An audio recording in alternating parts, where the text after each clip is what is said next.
All right, Ike. Well, this week in the news, one of your, I know, favorite topics in all of Land Rovering, bar nothing, people turning Land Rovers into boats. Oh, it's fabulous. I know it's your favorite part of the Camel Trophy, your favorite part of the Dunsfold collection, your favorite part of just generally turning cars into boats. The Gaydon collection has a Defender with a outboard motor on it or something like that. There's a long history of turning Land Rovers into boats. Yeah, because why not? It's the the least rust-prone vehicle in the world. Just dip that chassis in some salt water, and you're good to go. The APGP, there's so many amphibious Land Rovers. It's great. It's great. Yeah, it is. It is great. Well, this is sort of a bit of a modification on that. So you've had for a while people driving Land Rovers around the world. Basically, as long as there's been Land Rovers, there's been someone driving them, in some fashion, kind of around the planet, doing circles or half circles or whatever. And you've had people turning Land Rovers into boats. Again, for some reason, inexplicably, almost since the dawn of the Land Rover, people have wanted to turn it into a boat. Finally, an expedition has taken those two elements and mashed them together in order to drive from London to New York City unassisted, 100% unassisted by any kind of boats or anything, which means both the English Channel, which is fine, and more importantly, the Bering Strait in a boat Land Rover. It sounds pretty interesting. It's called the Defender X, London to New York Challenge Expedition, whatever, and it's underway right now. They're actually somewhere sort of north of Russia right now. So this is not the best time maybe to be in the sort of Ukrainian region, but they're trucking along, about to turn their Land Rover into a boat again. I guess it didn't sink in the English Channel because they've made it through St. Petersburg, and they're up. It has like a pontoon sort of arrangement, doesn't it? It's almost it's reminiscent of like the pontoon unit from the Camel Trophy, except that it doesn't appear that the car drives on top of it. It appears that somehow the pontoons are sort of mounted to it somehow, and they brought those pontoons with them from London, so they've been with a roof full of pontoons. Yeah, sort of the APGP sort of. For those of you that don't know, it's like the amphibious general purpose Land Rover. Yeah. Has like a propeller on the prop shaft, and so when you hit a rock, you knock the blades off the propeller. Completely destroy the. I believe that they did some early testing on like a PTO style prop driven propeller on this car, but ultimately opted for outboard motors simply because they couldn't get up enough speed to overwhelm the current wherever they were testing. It's a pretty fine line between like driving your Land Rover onto a boat that's a pontoon and turning your Land Rover into a pontoon boat. Yeah, it also seems to me... What's the difference? Is that the fact that the Land Rover gets wet? I guess if the Land Rover gets wet, then it's a line? Yes, I guess that's the line. Yeah, that's the line. I mean, I don't know about you. I would love to chat with these folks in more detail. It's not really a permanent modification to the vehicle. No, I mean, it comes off and gets packed back up on the roof. It just seems like for 99% of the trip, it's not a boat. Then for 1% of the trip, it is a boat. It seems, I don't know, maybe you would send the boat stuff ahead. I don't know. For some reason, like Land Rovers and water crossings have just like a wonderful history. Like people are like, oh, I'm going to drive my car through this body of water somehow or float it across or whatever. I guess this is all the way back to covered wagons, right? Where you would caulk the seams on your covered wagon and like float it across a river. Float it across, yeah. Yeah, exactly, and so people have done that with Land Rovers. There's several videos on YouTube of people wrapping their Land Rover in like a thick, heavy tarp. So they like drive their Land Rover a little bit into the water and then they like drive it onto a tarp and then they wrap the tarp around the vehicle and then they like float it across the river. It's crazy. That sounds great. We'll have to add that to your list of things to do with a tarp. I'm telling you. most versatile piece of expedition equipment is always a tarp. One of these days, we're gonna get the episodes of Ike's tarp tips. We're gonna get those up on Tip Top Tarp Tips. Tip Top Tarp Tips. Yeah, and I think I don't know. Ike's convinced you can tow a car with a tarp. I think we should test it. I think that's something I'd like to see. I have a funny Land Rover boat story. So I called a Canadian gentleman. You should be familiar with him. You know all the Canadians. I do. So he had a Land Rover advertised for sale, and I decided to call about this Land Rover. And you know how he answered the phone? You know, there's a hockey game on, eh? That's literally how he answered the phone. And I was like, no, I didn't actually know that. I don't follow hockey. And he's like, why are you calling, eh? And I said, well, I was calling about your Land Rover. And he's like, well, why didn't you say that, eh? And so I explained that I was interested in the car, and he told me all about it. But one of the interesting things that he told me about this car was that it was a Series 1 86-inch. He said, did you know that the roof is designed to be removed and made into a boat? I swear, he was under the impression that that was the way it was designed. That's the way it was designed. Now, another great YouTube video is a guy that does that with his Land Rover roof. He makes his roof into a boat and like paddles around in a lake. It is deep enough for a boat? The roof is it displaces enough water, especially the Series 1, because it doesn't have that cutaway for the rear door.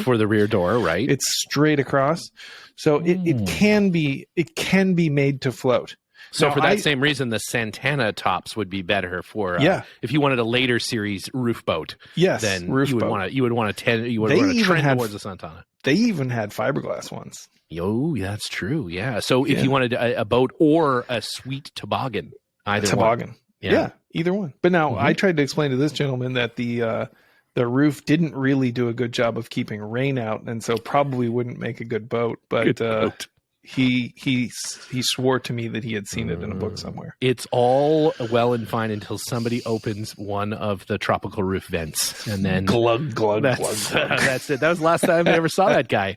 That was it. He's now at the bottom of Lake Superior. So the thing that leads me to believe it wasn't ever intended to be a boat is that they drilled like 400 holes in it for various rivets and There's 95,000 holes in the roof of any Land Rover, and and about 20% of them are watertight. So none of them are watertight.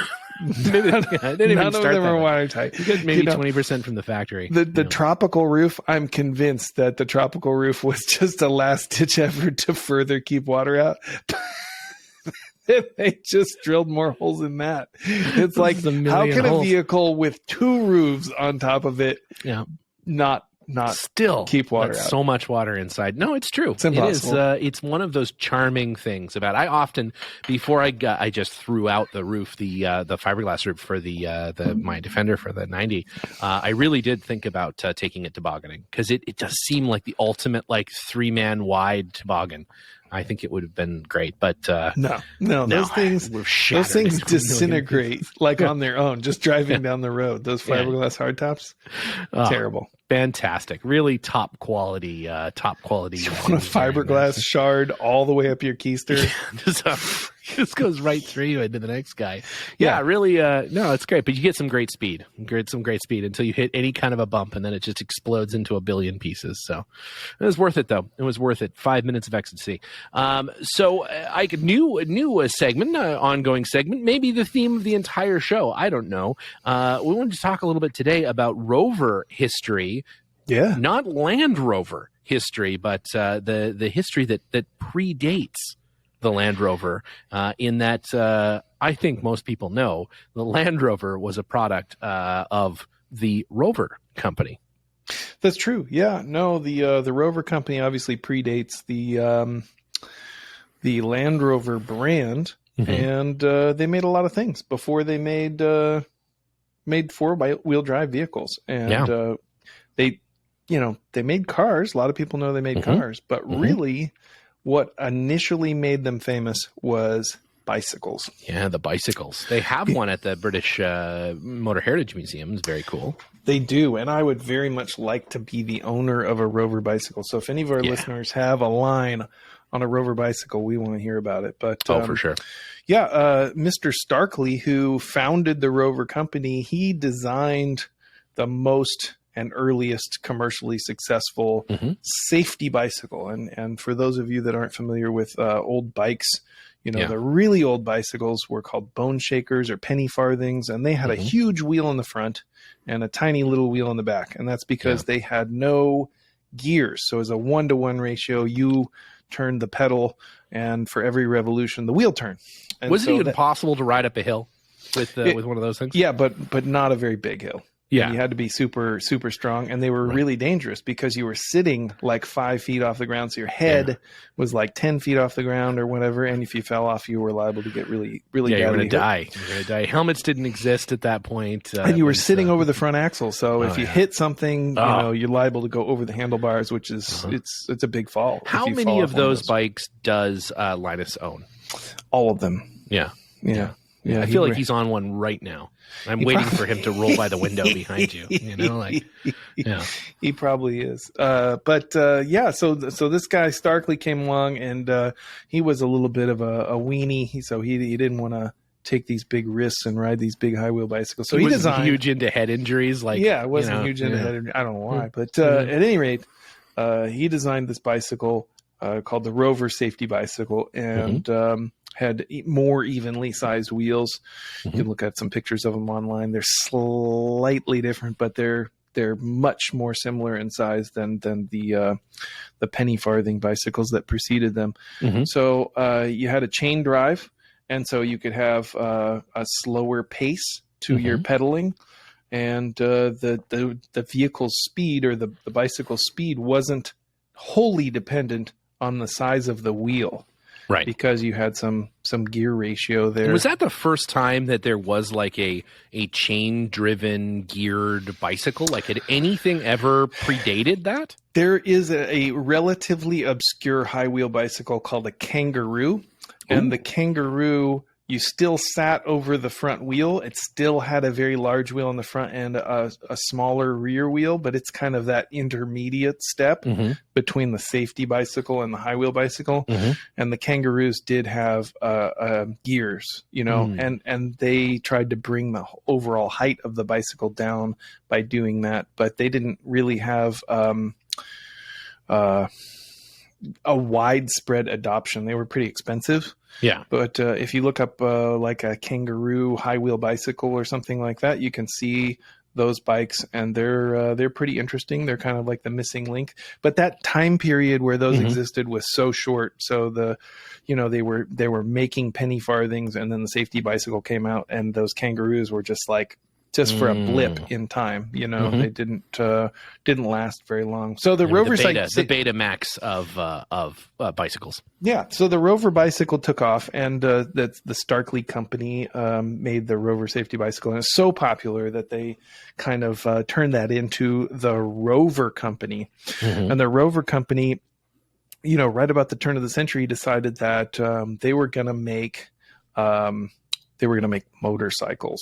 But even before this, they had started to play with making cars. So for those of you that are familiar, Mr. Benz was working on cars over in Germany, and he produced his first car. I think it was unveiled in 1886. And Starkley was working on cars, and he was building a car he built a car in 1888. And so very, very contemporary with Carl Benz, although not widely credited with being a real automotive pioneer. But he made an electric car in 1888, and it's kind of the first electric car. And if you look at pictures of it, it's kind of like a tricycle, like the Benz. The first Benz car is also a tricycle. But you've got a motorized vehicle, and his was electric, so is really the Jeremy Hart's replica car. It's very similar to that, the 3-wheel electric replica that Jeremy built. It's very similar. It's interesting that Rover was building an electric car back then, but can't build one now. sort of. I mean, it's a chip shortage thing. Yeah, chip shortage. That's good. Yeah. Plenty of chips back then. They've got them all built. They've got them all built. They're just waiting on the little chip to install. The little chip that turns on, that lets the dome light fade out when you close the doors instead of just turning off. Yeah, nobody wants that. Yeah, you got to have that, though. People expect it. People expect it. So they built this electric car in 1888, and simultaneously they were obviously still building bicycles, and they were like, oh, we're going to make motorcycles too. So they made naturally. They made the Rover motorcycles, and then they started, like, just right about the turn of the century, they were starting to make and the cars. Rover motorcycle, that would be like a moped style motorcycle, right? A motorized bicycle, essentially, right? You know, a moped is distinguished by having bicycle pedals, right? Right. And so the motorcycle, you know, it was in development simultaneously with early bicycles. So at that time, you didn't really have that distinction. So most motorcycles had pedals as well. Yeah. But there is a distinction between a motorized bicycle, and that's a bicycle that exists independently of its motor, and motors could be added to it. And then something that was designed to be motorized and ridden as a motor vehicle and had a pedal start. Right. And so these, I would qualify them as motorcycles, pedal of that start period. Style motorcycles. Yeah. Yes, and they didn't exist as a bicycle separatly without having a motor on. Have you ever seen a Rover motorcycle? Yeah, one of my friends has one, and we did also, I believe, see one at the. Oh, was there one there? Oh, yeah, maybe it escapes me, but I remember seeing the bicycle, but not the motor bicycle. Yeah, super cool. Yeah, super cool bikes. Really like them. I like old motorcycles anyway, so I've got a few old bikes and love to have a Rover motorcycle, but haven't found. There's not too many of them around, believe it or not. Yeah, well, you know, things from the early early 1900s, late 1800s. That's it's tough. It's tough. It's tough. So, I think this is interesting because a lot of people don't realize that Rover was really an innovative company. They were building stuff and making things and were really important to the development of the automotive industry in general. And they just kind of think, well, Land Rover still exists and Rover kind of died out. But there was a time when Rover was really innovative, making some really cool, really neat stuff. And one of the things that they started to develop in the 1920s was kind of like an everyman's car, you know. They started to develop that in the late 1920s, and they built a vehicle called the Scarab.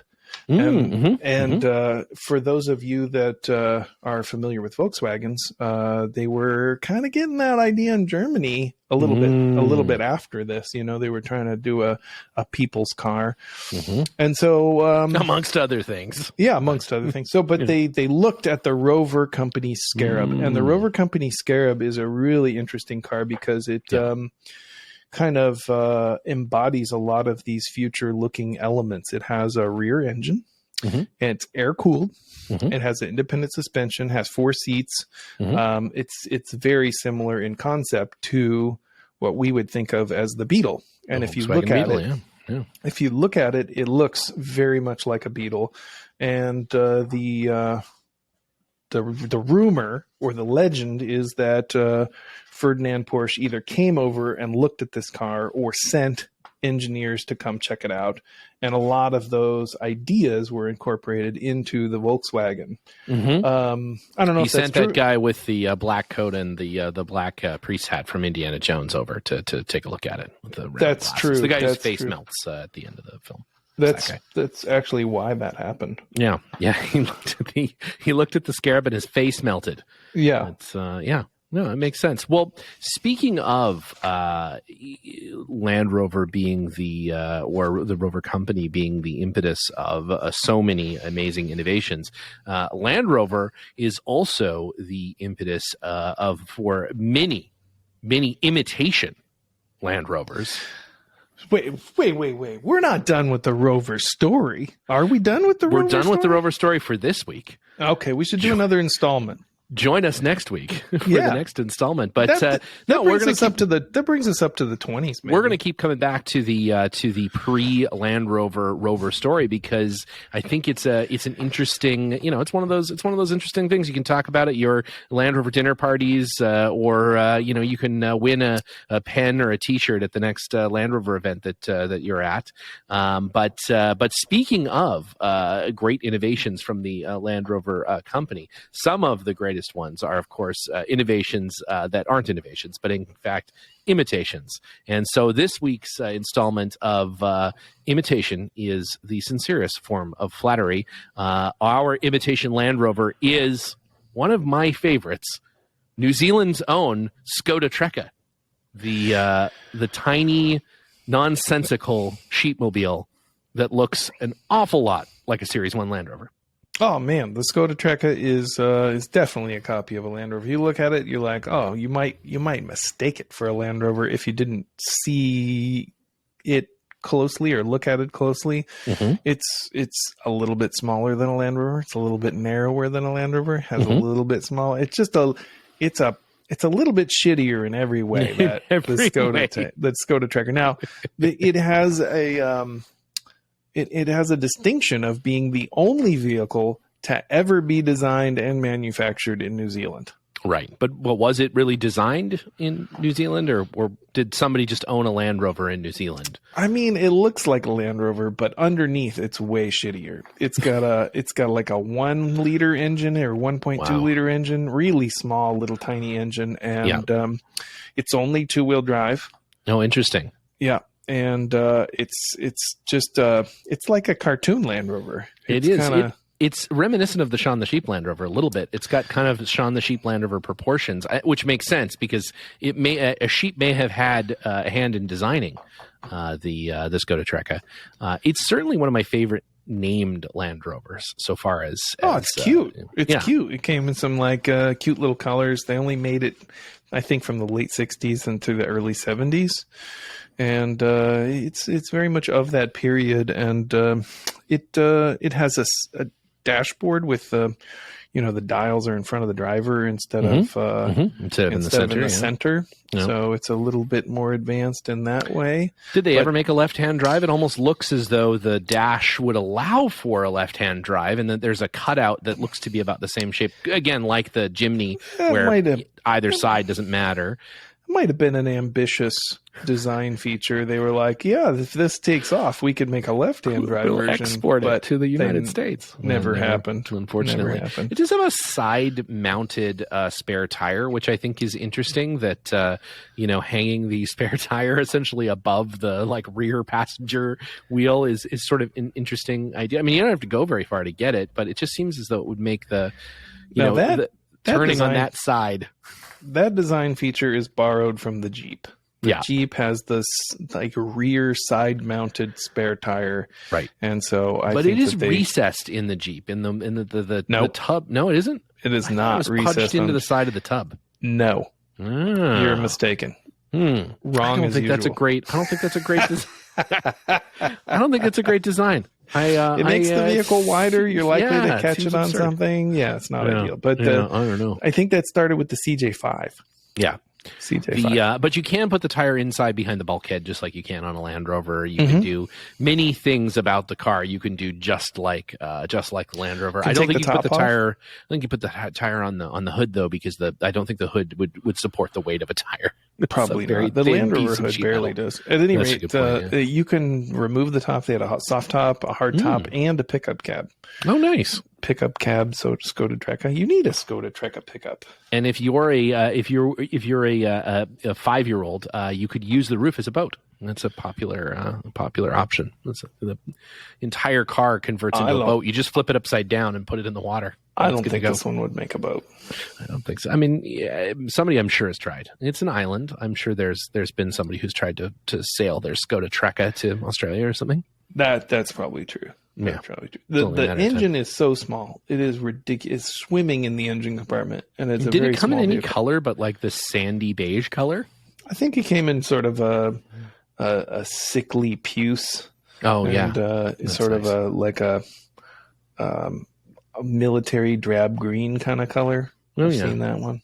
I would came in a few colors. I would have a Skoda Trekka. I think in all cases, every car that we've come along that has been an imitation Land Rover, Gypsy, Skoda, I'd have them all. They look like a lot of fun. You know, they're dumb fun to try something new. Yeah, dumb little copy Land Rover cars. I think you know, we still get a lot of heat from the Austin Gypsy crowd over saying it's an imitation Land Rover. That's you know, I'm just saying we're not making friends with this particular segment, but the Skoda Trekka, I don't know how big of that. All three guys that like Austin Gypsies are mad at us.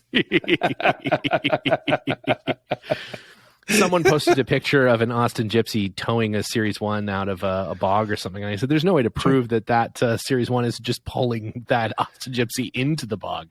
No way to know. Also, like, have you ever pushed a vehicle and gotten it unstuck? Everybody has. Does that mean you're a better four-wheel drive vehicle? No, it doesn't. No, it doesn't mean anything. Sometimes it just takes that extra little bit. So. Yep. I mean, that's the thing. How many times have you been stuck in just a quick little tug on a rope and boop, you're out. That's just a nudge, just a little bit to overcome whatever's got you stuck. Well, Ike, time for to loop around back to a segment that has been embarrassingly missing from our roster. Everyone's, without question, favorite segment. Famous Land Rover Owner of the Week. It has been all too long. We had to dust off the famous Land Rover Owner of the Week mechanism, the giant wheel that decides who will be the famous Land Rover Owner of the Week. This week we've gone to the machine, and it has come back with one of your personal favorites, and surprisingly appropriate given the sporting that is going on in the world, the Winter Olympics. Maria Sharapova, the tennis star of the 1990s, 2000s. I don't know. When did you say? I don't think she still plays. I couldn't say. I don't know much about this particular person. You don't follow the tennis? You don't follow professional tennis? I feel like I should, but I don't know. It's not your thing. I'm looking now. She's 35. So she's a tennis player, and she's apparently 6'2". Wow.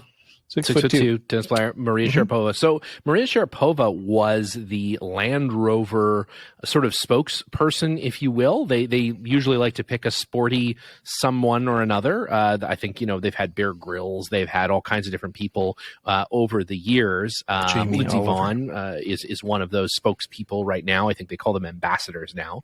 Sure. Anyways, Maria Sharapova was that ambassador during the launch of the original Freelander. John over at the Center Steer podcast, his favorite Land Rover, as we know, and my favorite Land Rover now because of that. She is the proud owner, and I imagine Land Rover probably gifted this to her, of your favorite colored Land Rover of all time, the Tambora Orange Freelander, which I know is top of your list when it comes to favorite Land Rover colors and configurations. A Tambora Orange Freelander is pretty much tops. I think Phil has 3 or 4 of those, doesn't he? No, I guarantee you he does. Yeah, he has a like a Pez dispenser of Freelanders over there. It's amazing. Just sheds full of Freelanders as far as the eye can see. That guy loves a Freelander. Maybe Maria Sharapova's in there too. I haven't seen her in a while. I'm not sure if maybe she was donated to the collection along with her Tambora Orange Freelander. It's possible. I'm not sure.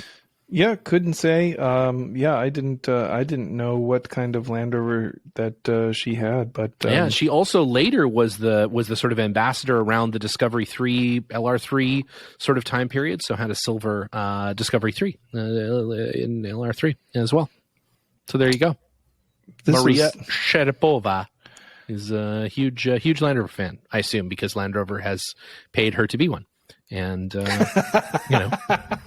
who wouldn't be? Who Yeah. wouldn't be given that, given that.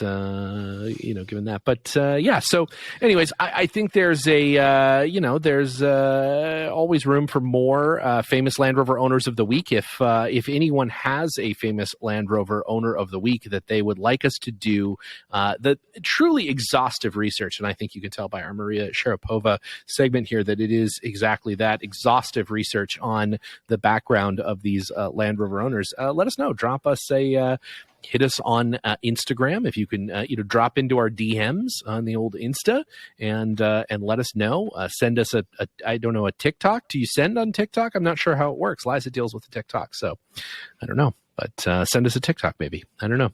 To the theme of your favorite Encanto song, I guess. I don't know. The kids are all over it, though. They love the TikTok. And by nature, so do I. All the words that you're saying, I understand, but in combination with one another, I don't understand them at all. Doesn't make any goddamn sense at all. Yeah, it doesn't make any goddamn sense at all. Well, Ike, as you know, we have a full stable of videos almost every episode. We started doing video episodes about episode 17, I think, 17 or 18. All of those videos are up on Her Majesty's YouTube. So horrific. You can. It is absolute. It's a horror show. It's like watching a train wreck in slow motion. Every week you can show up, but if you'd like to watch Liza's eye rolls, in real time on the episodes that I gotta notice that we've violated community standards for just general hideousness. Just being there. Yeah, absolutely. Yeah, no, Spotify has warned us, much like Joe Rogan, that we're spreading a rampant misinformation by simply talking about Austin Gypsies. Yeah, about Austin Gypsies. The Austin Gypsies committee has launched a complaint with Spotify. Those three guys are a powerful group. Man, I'll tell you what, they're small but numbers, but loud, mighty voices. They, Jesus, don't piss off the Austin Gypsy crowd, man. It's they're serious. They're serious about it. We also have some super cool stuff coming to the Underpowered Hour store. Some new T-shirts. We've got great decals or decals. As decal, it doesn't even sound like a word. It's just the weirdest pronunciation of that word. We've got stickers, we got decals, we got decals, we got all kinds of things. It's going to be amazing. We still have plenty of those little notebooks. So if, we still have sold a grand total of 0 notebooks. I gave one away. I like those little notebooks. Those things are really handy for keeping in your dashboard. I like them too. I have keep track of your oil changes, keep track of, all the grifts. I think they're you're really, currently running. Yeah, exactly. Your sports book. Yeah, exactly. Animal fights. Who you've lent money to, or who, it's great. It's a really, My grandpa used to say, if you never want to see someone again, loan them $100. Yep. That's exactly right. Yep. So there you go. You can keep track of it all in your own Underpowered Hour notebook. They're available online, but plenty of them.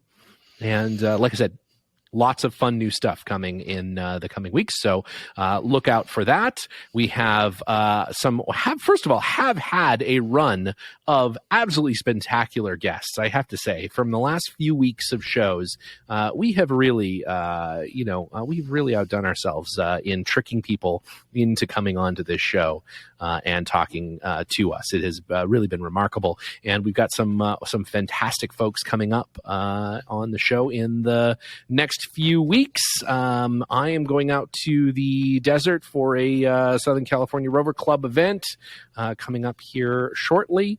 By the time you listen to this, I'll probably be back already, or I'll be dead. One of the two. Stay tuned to find out.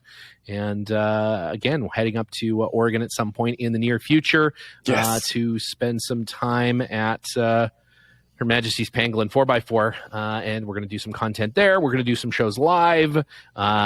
Maybe, Ike, we could even do a hangout for those 3 people that listen to the show who are in Oregon. It's going to be great. It's going to be absolutely fantastic. Well, Stephen, hold up. Do we have time for the Nando's review today? Oh, no, we do not. And with Damn that, it. that is the natural conclusion to the show. Again, apologize to Nando's for running out of time. We will get to that in the future. But Ike, as always, it has been nothing but a pleasure, and I look forward to chatting with you again next week. All right. See you on the trail, Stephen.